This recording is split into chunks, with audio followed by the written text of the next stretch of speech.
Yan na po, update po. Update ng ating RTL. Sila po ngayon ay 18 weeks. 18 weeks po sila. Dumating sila sa amin ay 16 weeks. Makaka 2 weeks na sila sa amin.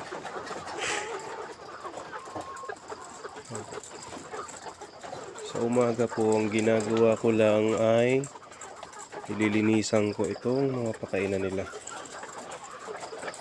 Tapos yung tubigan, yung galon, ililinisan ko yan bago ko sila painumin ng tubig, bago pakainin. Ililinis ko po. Yan po. Kita nyo naman, napaka-healthy ng mga ating RTL.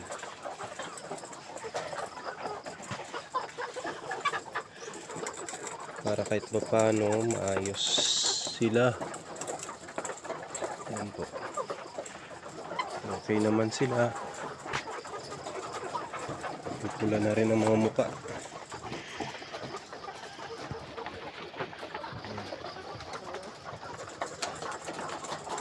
Wala naman naging problema.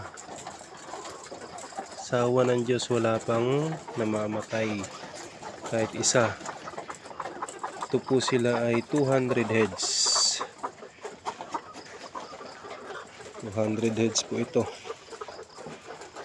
Yan po. Sana mangitlog na.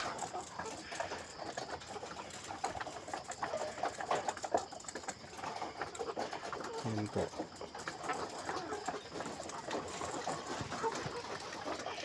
Galiin lang po nating linisan ng kanilang pakainan,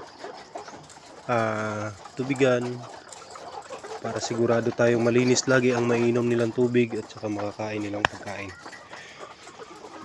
Kasi hindi natin maiwasan, minsan may langaw na dumapo dyan, pero wala naman pong langaw dito, lamok lang.